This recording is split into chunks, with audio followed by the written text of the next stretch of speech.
सोचिए, एक ऐसा देश जहाँ करोड़ों लोग रहते हो, लेकिन देश उनका न हो बल्कि एक कंपनी का हो। हाँ, भारत पर कभी किसी राजा ने नहीं बल्कि एक ब्रिटिश कंपनी ने राज किया। और ये कहानी शुरू होती है लालच से। साल था 1600। इंग्लैंड से एक जहाज भारत की तरफ बढ़ा। उसका नाम था ईस्ट इंडिया कंपनी। हाथों में तलवार नहीं थी, हाथों में थे कागज, सौदे और वादे। वो कह रहे थे, हम तो सिर्फ व्यापार करने आए हैं। भारत मसालों से भरा था, सोना, चांदी, और कंपनी को चाहिए था सिर्फ एक चीज, मुनाफा। मुगल दरबार में झुककर सलाम किया गया, इजाजत ली गई कारखाने खोलने की। धीरे धीरे व्यापार बढ़ा, हथियार आए, सैनिक आए, और एक दिन कंपनी अब व्यापारी नहीं रही, वो बन चुकी थी ताकत। 1757, प्लासी का मैदान। एक तरफ नवाब सिराजुद्दौला, दूसरी तरफ कुछ हजार अंग्रेज सैनिक। लेकिन ये युद्ध तलवारों से नहीं जीता गया, ये जीता गया धोखे से। वीर जाफर ने पीठ में छुरा घोंपा, और उसी दिन भारत की तकदीर एक कंपनी के हाथ में चली गई। अब कंपनी ने व्यापार नहीं,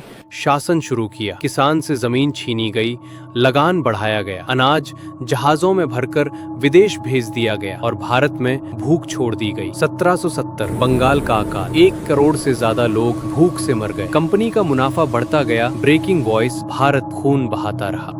सोचिए, एक प्राइवेट कंपनी कानून बनाए, सेना रखे, सजा दे। ईस्ट इंडिया कंपनी पूरे भारत की मालिक बन चुकी थी। लंदन में बैठे लोग यहाँ के राजा बन गए। लेकिन जुल्म की भी एक हद होती है। 1857, सिपाहियों की बंदूकें अब अंग्रेजों की तरफ मुड़ गई। ये सिर्फ विद्रोह नहीं था, ये एक चेतावनी थी। भारत जाग चुका था। विद्रोह कुचल दिया गया, लेकिन डर बैठ गया। 1858 में ब्रिटिश सरकार ने ईस्ट इंडिया कंपनी से भारत छीन लिया। कंपनी चली गई, लेकिन अंग्रेज राज अब भी रह गया। भारत पर राज करने के लिए कभी ताज की जरूरत नहीं पड़ी, सिर्फ लालच काफी था। ये कहानी सिर्फ इतिहास नहीं, ये एक चेतावनी है, क्योंकि जब भी लालच सत्ता बनता है, देश कंपनी बन जाते हैं। याद रखिए, भारत आजाद यूं ही नहीं हुआ।